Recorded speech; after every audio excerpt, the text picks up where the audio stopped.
Non, c'est vrai que je trouve ça un peu presque prétentieux, je dirais, comme début de phrase, mais je dirais qu'on essaye d'être une ferme de demain dans le sens où on essaye d'avoir une réflexion sur le très long terme. On est là pour prendre soin d'un écosystème. On n'est pas là pour plier l'écosystème à créer des productions, les productions qui vont rapporter le plus de sous. On est vraiment là pour s'adapter, écouter ce qui se passe justement sur notre territoire et voir qu'est-ce qu'il est possible de faire, qu'est-ce qu'il veut bien nous offrir en fait. Il y a aussi ce truc où on est la ferme du monde de demain, mais peut-être un peu d'avant-hier, où on recrée quelque chose de collectif. On n'a plus envie de ces fermes où les gens sont deux à gérer 500 hectares ou 1000 hectares cultivables, j'entends. Parce qu'on ne reste pas bloqué dans des schémas qui nous ont été transmis, quoi.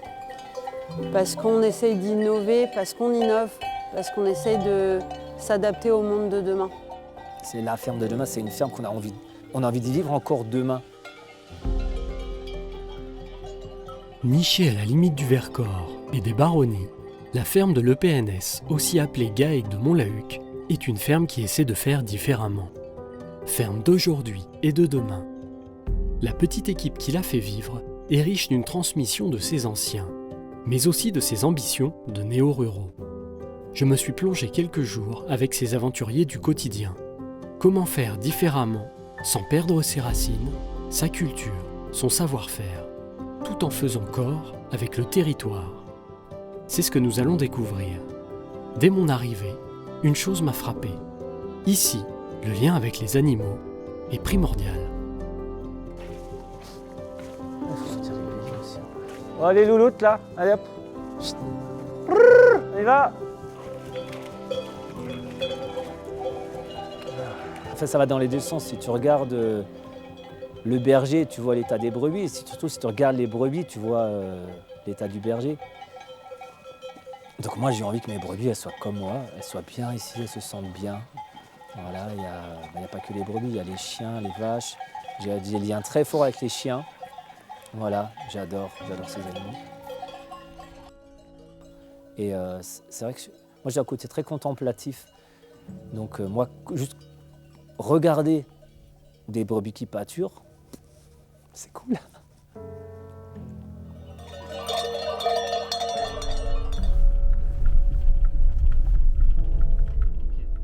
Dans l'eau, tu verras, il y en a une que Elena a élevée, elle, au biberon. Et du coup, on l'a laissée avec les génisses pour faire un peu une facilitatrice, tu vois. Quand on les appelle, elle, étoile, elle vient facilement. Et ça, c'est vraiment cool. Arriver ici et prendre donc la gestion des vaches, je trouve ça vraiment fort et je les adore ces bestioles parce qu'elles sont vachement attachantes. Un peu de grain, c'est la friandise, elles sont contentes. Yo-yo!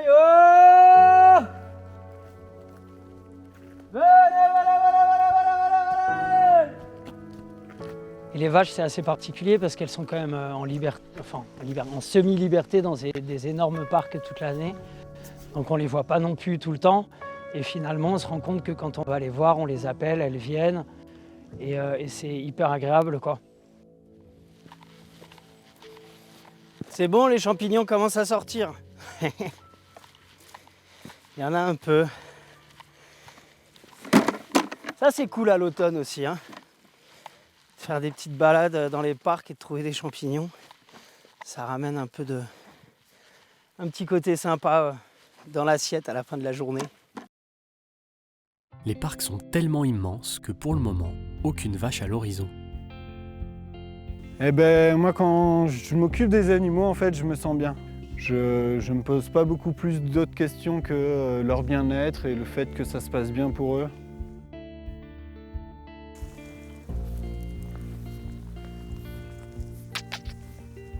En fait, à chaque fois que je la vois, j'essaye de prendre un temps pour la toucher un peu de partout, qu'elle s'habitue à ça, qu'elle se désensibilise à certaines zones qui vont être plus sensibles ou plus inquiétantes pour elle. J'ai des sentiments pour mes chevaux. Ce printemps, il y a un poulain, un jeune qui avait 3 ans, qui est mort d'un accident. Et c'est sûr que j'ai mis un bon mois à m'en remettre. Hein. Et donc je pense qu'effectivement, je noue un lien avec eux qui va au-delà de l'élevage. C'est clair. L'élevage, c'est un prétexte pour pouvoir vivre avec eux et vivre ce projet collectif, etc. Mais c'est pas ça qui fait la nature du lien qu'on a, quoi.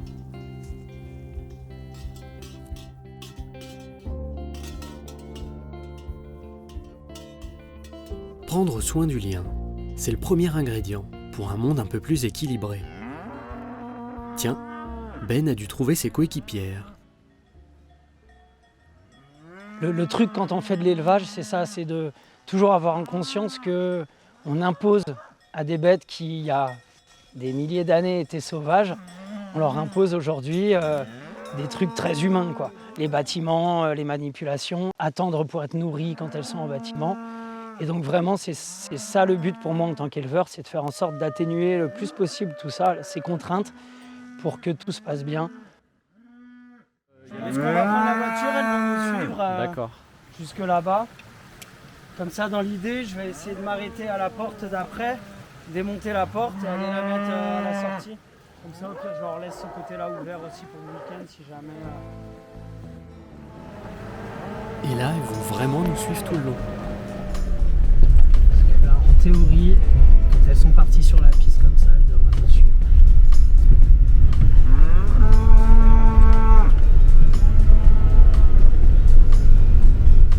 Voilà.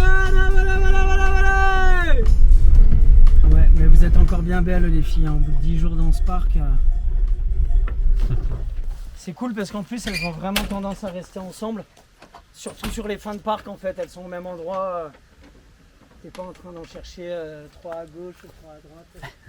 Elles, c'est assez rare qu'elles se séparent quand même. Petite pause en attendant le reste du troupeau. Ben en profite pour transférer les portes du parc. Voilà.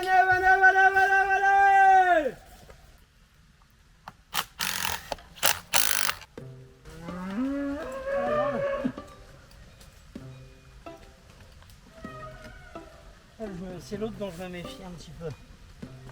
Laquelle? La blanche. La porte est fermée. On a une porte de tracteur cette année.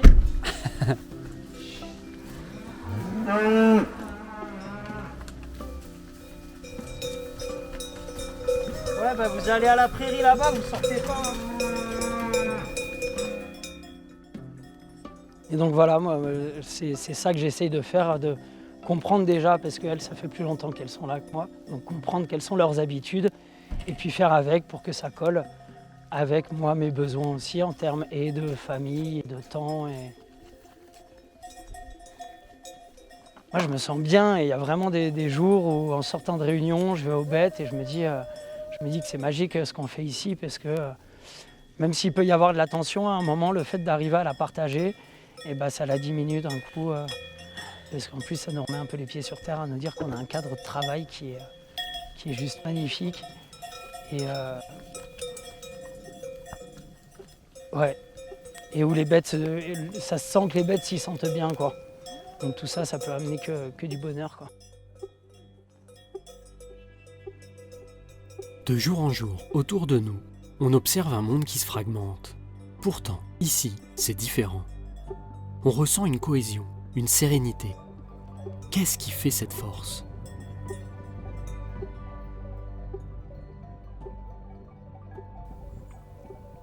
Rendre hommage aux anciens, déjà, c'est son âge. Parce que le GAEC a 43 ans, pardon. Donc c'est un très vieux GAEC, mais qui n'aurait pas survécu sans l'implication de nous 6 qui sommes là maintenant. Et la force du GAEC, c'est son âge, nous 6, et le lien entre les deux, c'est la transmission qu'ont pu nous faire essentiellement à Marco et à moi, Thierry, qui était là, c'est lui qui a fait la transition entre l'ancien et le nouveau GAEC. Et là, il me semble que le groupe qui est aujourd'hui en place est un groupe qui a une sorte d'avenir dans le sens où, même si on est au début, l'alchimie des personnalités a l'air de fonctionner dans une gouvernance où la permaculture humaine va jouer son rôle. Donc j'ai assez confiance et avec Camille, on est ravis que cette succession puisse se faire. En termes de gouvernance, au début, forcément, quand on arrive, on a l'impression que c'est un peu plus les anciens qui décident. Donc, parce qu'en fait, ils ont la connaissance des bêtes, ils ont la connaissance du terrain, parce qu'on est quand même sur 1100 hectares. Donc, le temps d'apprendre tout ça, il faut leur faire confiance. Et finalement, assez vite, je me suis rendu compte qu'on était vraiment entre gens très ouverts et qui acceptaient les changements que je pouvais proposer ou les décisions que je pouvais prendre. Cette force, elle découle du lien des générations, mais aussi et avant tout de la volonté de chacun de travailler ensemble, d'avancer ensemble. Que j'avais l'impression que j'ai vachement de mal à me rendre compte en fait. On voit l'autre fils qui descend, il y en a qui arrive là, qui a fait là. Ok. En passant, j'ai entendu du bruit à la bergerie. Je suis allé voir ce qui se passait.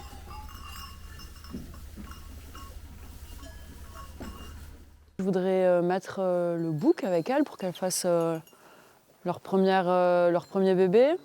Il faut qu'elles aient un poids minimum. Sinon ça va un peu leur faire du mal, ça va stopper leur croissance. Voilà, donc là je vais voir lesquelles je peux mettre à la reproduction. On retrouve ici Elena et Manu pour la pesée des petites biquettes. J'en profite donc pour continuer à les questionner. C'était un rêve pour vous tout ça avant ? Je rêvais presque de ça. Alors je dis presque parce que moi j'imaginais une petite ferme, vraiment toute petite à taille humaine comme on dit. Voilà. Donc j'arrive quand même dans une ferme qui est quand même plutôt grande, on va dire. Alors, si on parle en termes de surface d'hectares, c'est énorme. Il y a plein de troupeaux, mais vu qu'on est nombreux, ça fait vivre beaucoup de personnes, je pense que ça revient au même. C'est vrai que ça fait du monde, mais c'est ce qui vous amène une certaine autonomie, non ? Ce qui nous amène une certaine autonomie, donc c'est le collectif, qui veut dire du coup compétences différentes et complémentaires, et la diversité. Donc la diversité des productions en fait. On fait du lait, du fromage, de la viande, 3 types de viande différentes du coup. Et puis un jour du maraîchage, ça serait bien. On aimerait tous pouvoir installer un maraîcher. Moi j'ai rendez-vous dans 10 minutes. Cette diversité de caractère, de choix de vie, de lieu de vie, de famille, d'origine sociale et autres, font que on cultive ça au quotidien dans nos relations comme dans la façon de gérer, de décider ensemble. Et cette diversité fait qu'on a besoin d'avoir une façon de gérer les choses très, très souple, très à l'écoute des besoins de chacun, des énergies de chacun. Et c'est moi qui suis le week-end, donc Mathieu, je t'écoute. Je sais pas, je regarde la météo, il y a encore une journée là pour les brebis.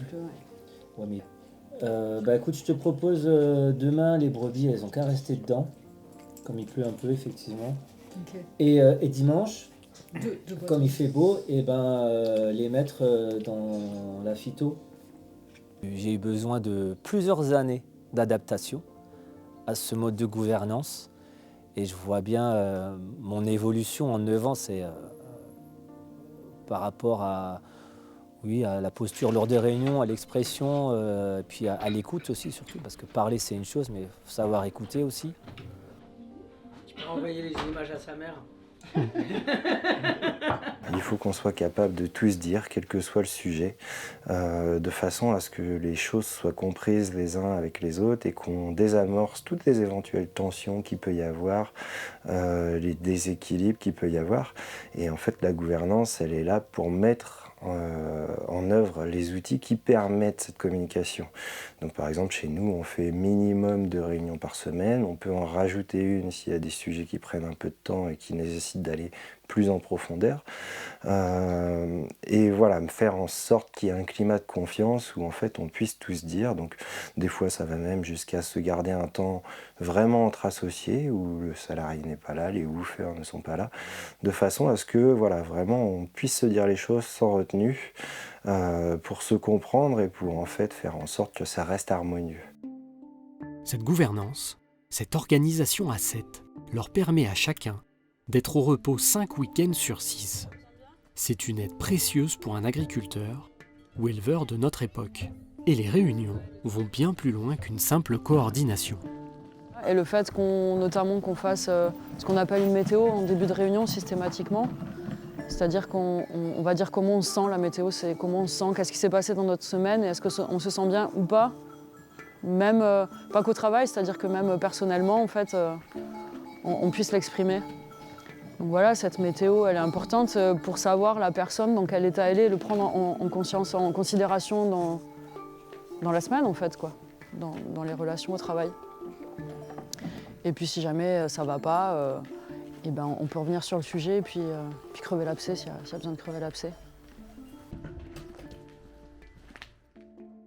Après manger, Manu a voulu faire visiter sa petite fromagerie. Une petite cave.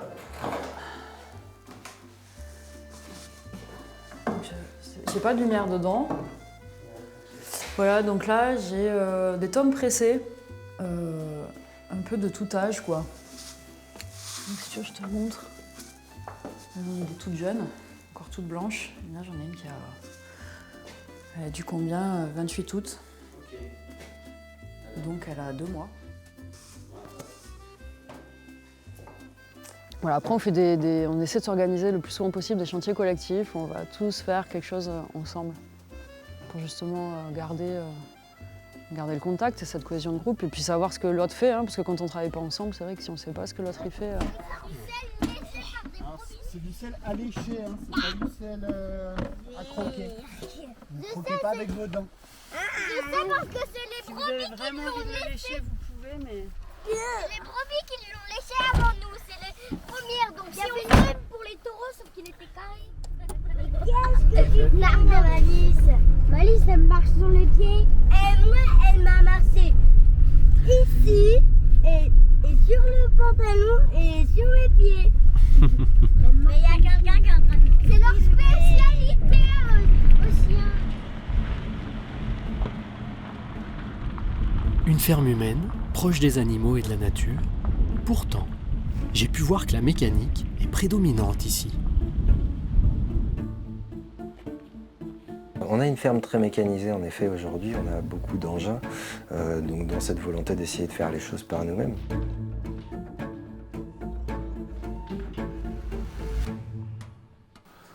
Una place, je pense que c'est une place plutôt de mécanicien, mais d'un métier, on se connaît comme une famille, disons.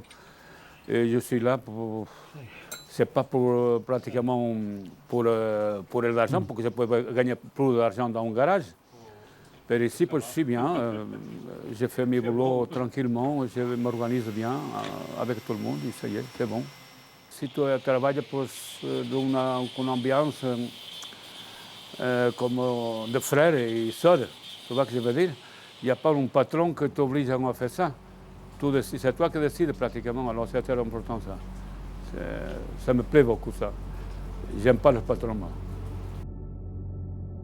Et ça nous a questionné au début évidemment en tant que ferme permacole de cette utilisation d'énergie fossile.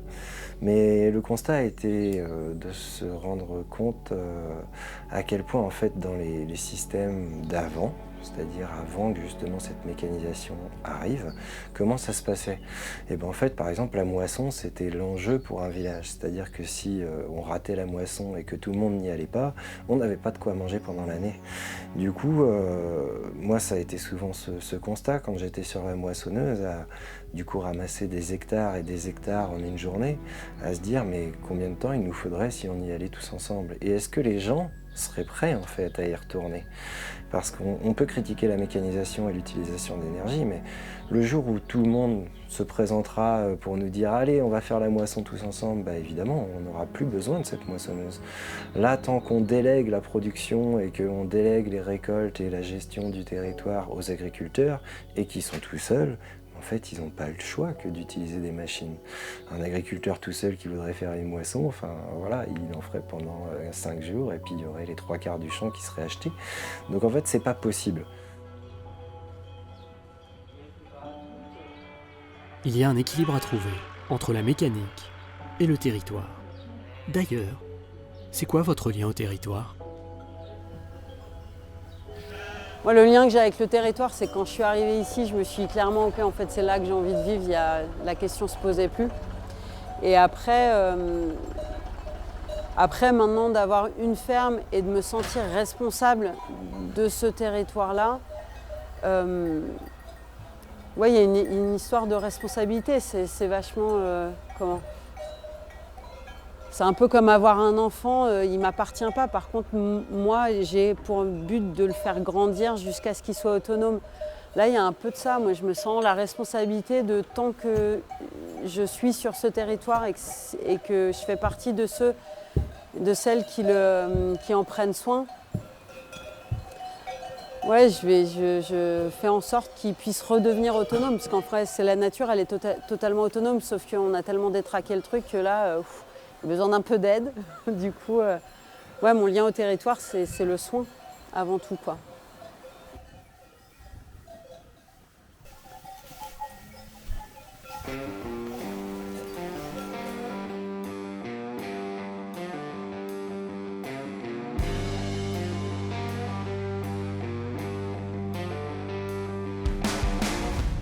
La ferme de Montlahuc, c'est aussi un laboratoire d'expérimentation.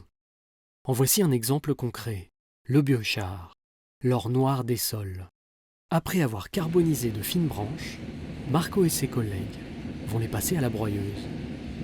Le tout fait maison, bien entendu.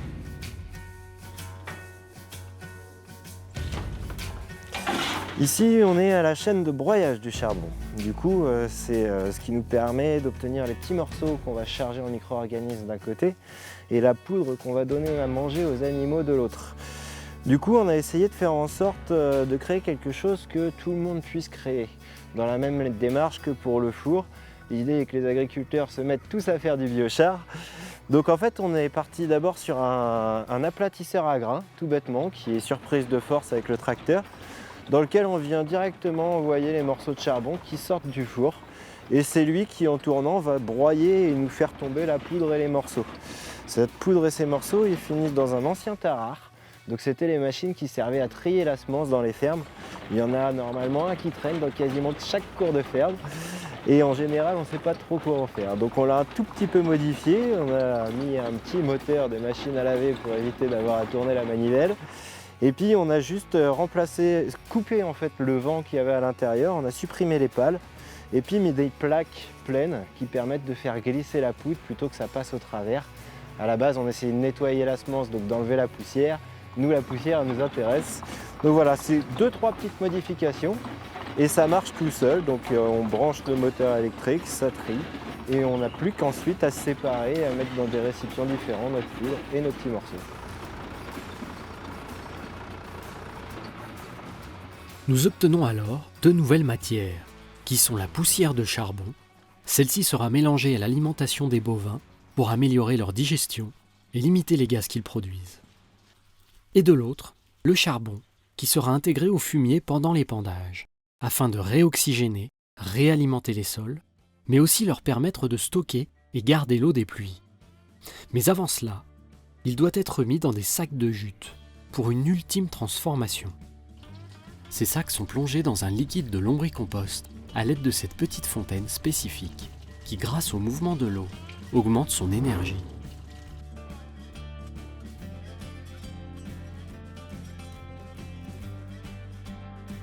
On viendra ensuite chercher ces sacs et ces sacs on viendra du coup répartir dans nos cordons de fumier. Ça va travailler, les bactéries vont manger la matière organique du fumier, commencer à travailler et à se développer, donc il y aura de plus en plus de bactéries. Toutes les 20 minutes la population de bactéries elle double et du coup quand on mettra notre fumier composté dans les champs, il y aura en même temps l'habitat, donc grâce au biochar, de ces micro-organismes. Et surtout, tout notre compost il sera extrêmement chargé en vie. Et on le mettra directement avec l'épandeur à fumier, donc pas une opération en plus pour mettre ce biochar. La ferme de demain, c'est la ferme du soin. Le GAEC de Montlahuc nous réserve encore plein de secrets. Une structure éducative, car elle est la ferme de l'EPNS. Elle est une structure culturelle, avec ses événements et spectacles. Nous continuerons aussi notre voyage en ce lieu d'innovation naturelle, avec la venue du loup, du castor, qui s'avèrent être des acteurs précieux du vivant et de l'économie du lieu. Cette ferme a appris à faire corps avec le vivant, et celui-ci le lui rend bien. Mais ceci, c'est dans un prochain épisode.